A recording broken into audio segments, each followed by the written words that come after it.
जय श्री महाकाल।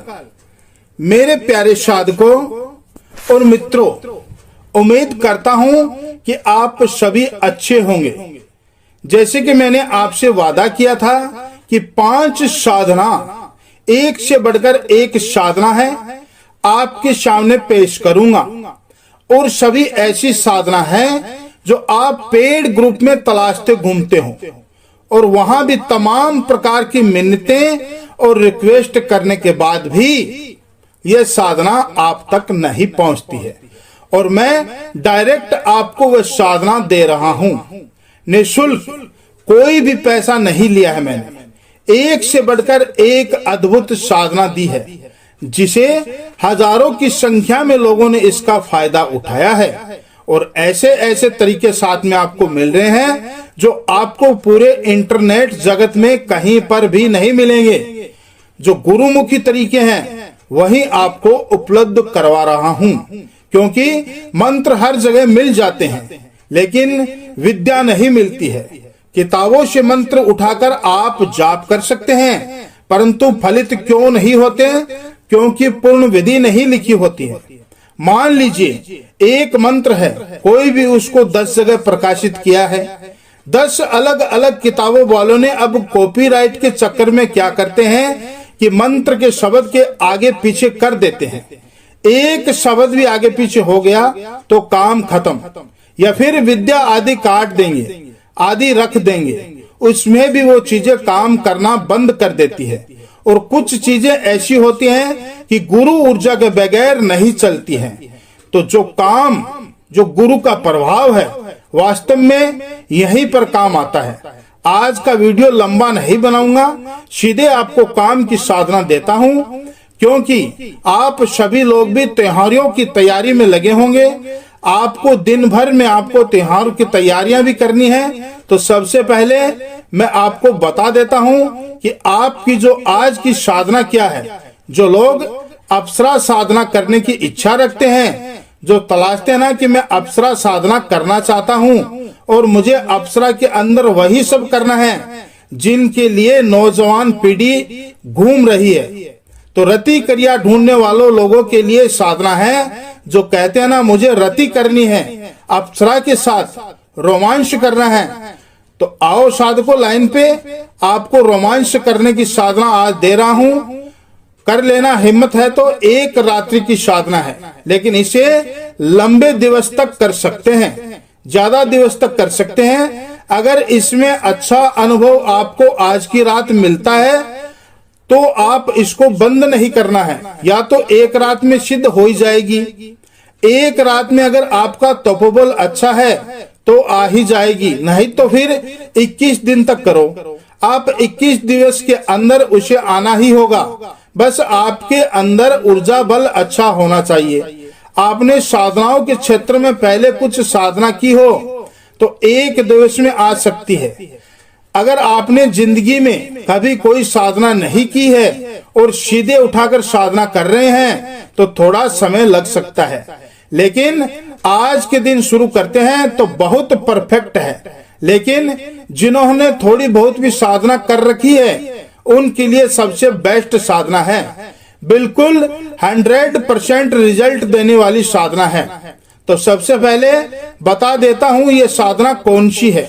ये कामेक्षी अप्सरा की साधना है, ये काम भाव वाली साधना है, एक ही रात्रि की साधना है और स्वतंत्र रूप में सिद्ध करनी है आपको।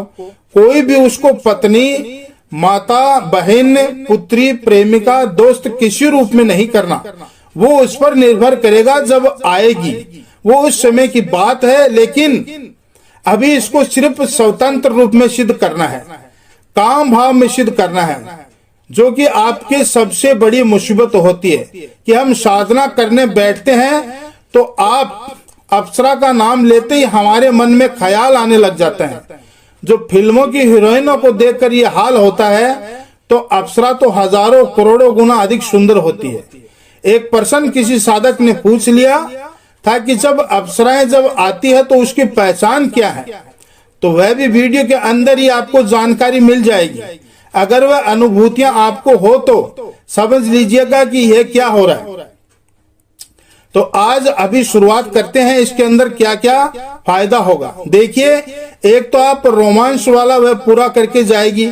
संबंध बनाने के बाद में शारीरिक संबंध बनेंगे, शारीरिक संबंध बनेंगे ही बनेंगे। इसमें दूसरी चीज है वस्त्र आभूषण, या तो छोड़कर जाएगी, आपको धनवान भी बनाकर जाएगी।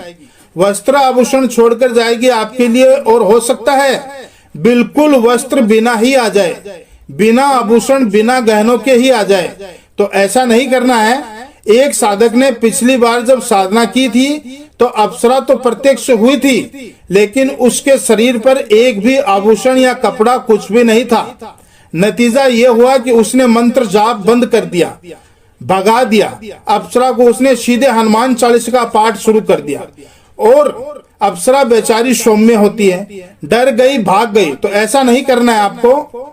वस्त्र आभूषण देख करके नहीं, बल्कि अप्सरा आई है तो उसके साथ में बातें करनी है, और डायरेक्ट आते ही उसके साथ संबंध बनाने की कोशिश मत कीजिएगा।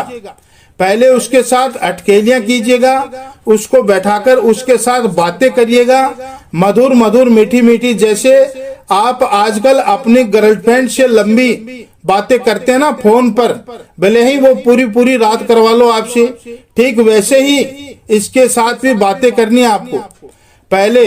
और जो पूछना हो आपको अपने जीवन के बारे में, साधनाओं के बारे में, ऐसी ऐसी साधनाएं देके चली जाती है आपके अपनी जिंदगी में कभी ना ही तो देखी होगी और ना ही सुनी होगी। बहुत जबरदस्त साधनाएं देकर चली जाती है, बहुत अच्छे अच्छे विधान देकर चली जाती है। और फिर से आने का कोल्ड वर्ल्ड पूछ लीजिएगा कि दोबारा बुलाना हो तो कैसे बुला सकते हैं, और दोबारा बुलाने का 100% ये बता के जाती है।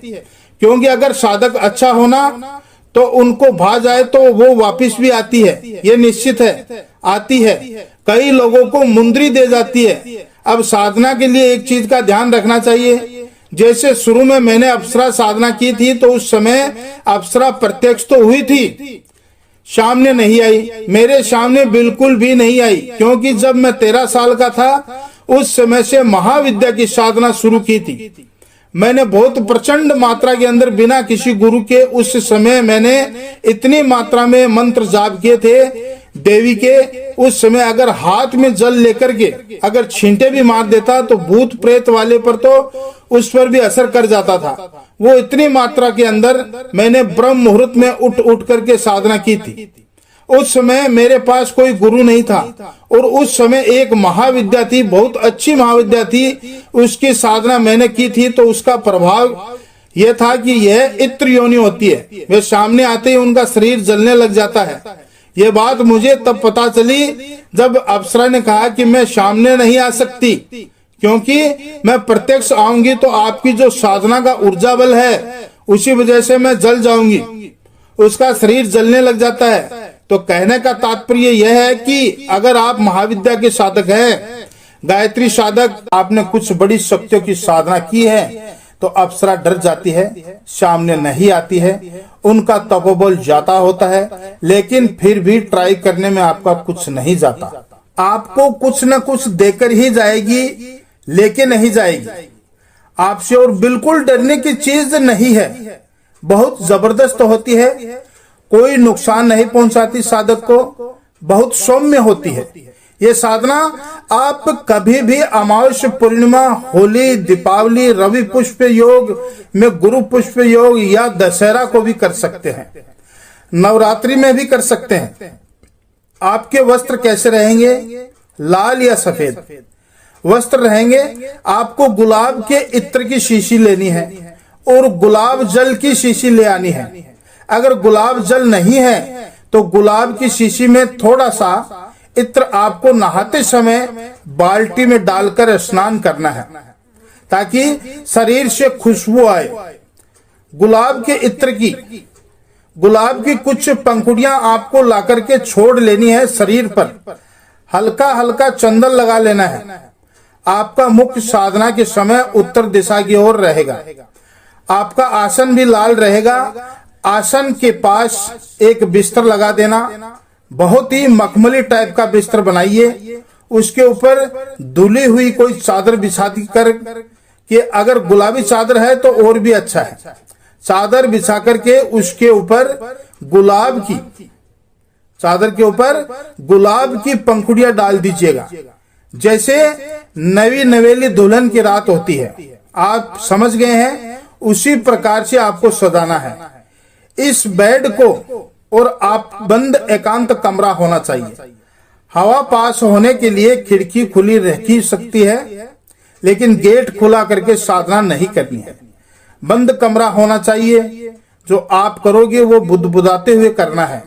होठों से बाहर थोड़ा थोड़ा आपको ही महसूस हो, दूसरों को महसूस न हो। मन ही मन नहीं करना है, लेकिन बहुत जोर जोर से भी नहीं करना है।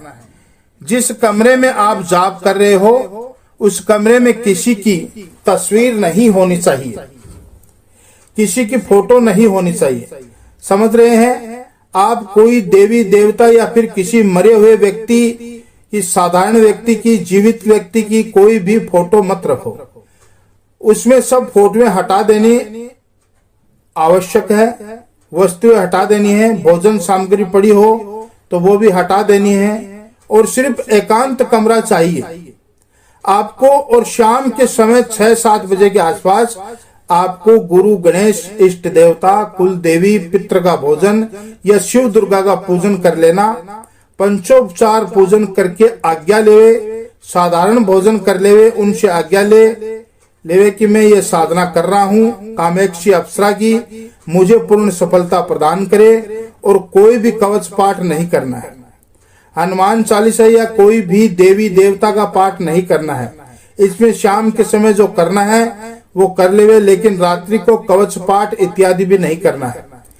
शाम को भी कोशिश पाठ ना करें। रात में केवल और केवल जाप आप बैठोगे आसन पे, स्नान ध्यान करने के बाद में तो केवल कामेक्षी अप्सरा का आह्वान करना है, और बार बार बोलना है कि आसन बिस्तर पर विराजमान होए, बिस्तर पर विराजमान होए। आपको आसन देना है। 5-6 बार बोल के बाकायदा आपको कामेक्षी अप्सरा का नाम लेना है, और ये बोलन है कि देवी कहीं ऐसा मत बोल देना कि मेरी बाबू सोना पधारो, आप ये मत बोल देना। ये बोलना है देवी आप पधारो, मैं आपकी साधना कर रहा हूँ, आप पधारो, दर्शन दे और मेरे ऊपर कृपा करे। ये बाबू सोना वाले जो आप अपने नॉर्मल बोलते हैं ना, वैसे मत बोल देना। मेरी बाबू पधारो, मेरी सोना पधारो, ले डूबेगी आपको। सोना के चक्कर में साधना खंडित हो जाएगी। आपको गुलाब की अगरबत्ती और धूप बत्ती रखनी है, और दीपक जलाना है। बड़ा दीपक, कुमकुम और चंदन रखना है, और सफेद मिरी चाहिएगी आपको। 250 ग्राम सफेद मिठाई, 250 ग्राम अगर मावे वाली मिठाई और इसमें केसर डली हो तो और भी बहुत बढ़िया है। मीठा पानी शरबत बनाकर देना है। 10 मिनट में आंखें बंद करके ध्यान करेंगे। उसके बाद आपको 5 माला इस मंत्र का जाप करना है। फूल गुलाब के रहेंगे, इत्र गुलाब का रहेगा, मिठाइयाँ बर्फी की होगी, 1 लोटा शरबत का गुलाब वाला ही होगा। इसके बाद आपको सबसे पहले आसन लगा लेना है। आसन लगाने के बाद में आपको पाठ शुरू करना है। तो ये धूप बत्ती वगैरह लगा करके, जिसमें बताने की जरूरत ही नहीं है, चंदन वंदन सब डालकर के वहां रख के 10 मिनट आंखें बंद करके ध्यान लगाना है। उसके बाद आपको 5 माला जाप करना है।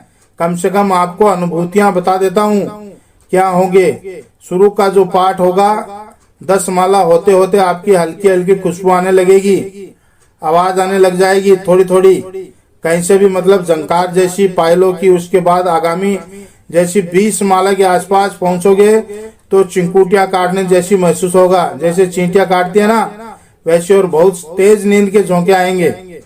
माला इसमें अष्टपदी की रखनी है, याद रख लेना, सीख लेना, लिख लेना। ये सारी की चीजें माला रहेगी सप्टिक की। माला के करना है जाप, झोंके आएंगे नींद के, और नींद के जब झोंके आए तो सोना नहीं है, कोशिश करना जाग के ही साधना करनी है। और जब साधना के अंदर 30 माला के आसपास, 31 माला के आसपास पहुंचते हैं तो उस समय थोड़ी थोड़ी दृश्यमान होनी शुरू हो जाती है। आपके सामने हल्की हल्की चक्कर काटने दिखने लग जाती है। 35-40 माला के आसपास में आप के पास में बैठने लग जाएगी, गुदगुदी करने, आपके घुटने से घुटना लगा के बैठने, बात करने की कोशिश करेगी। लेकिन 51 माला पूरी करनी है। 51 माला होने के बाद में प्रणाम करना है। उसको सामने बैठी रहे तो उसको प्रणाम करना है। फिर उसको बिस्तर पर आसन देना है। बिस्तर पर आसन देने के बाद में क्रिया बाद में करनी है। पहले उससे जो पूछना है, जिसकी जरूरत है, जो मांगना है वो मांग ले। इतनी सक्षम होती है कि एक ही रात में सब कुछ कर सकती है, सब कुछ दे सकती है। पर ध्यान रखिएगा। और एक बात और, कई लोगों के शरीर पर चिंगुटी काटने के या फिर नाखूनों के निशान सुबह बन जाते हैं, तो घबराइएगा नहीं। ये उसी साधना के निशान है जो जब रति क्रिया करती है तब उसके निशान पड़ जाते हैं। उसके साथ बहुत ही कोमल सौम्य व्यवहार करना है और ये बहुत कुछ देकर जाएगी। तो उम्मीद करता हूँ कि आपको ये वीडियो पसंद आया होगा। अगर वीडियो पसंद आए तो वीडियो को लाइक करो, अधिक से अधिक लोगों तक शेयर करो। आज के लिए बस इतना ही।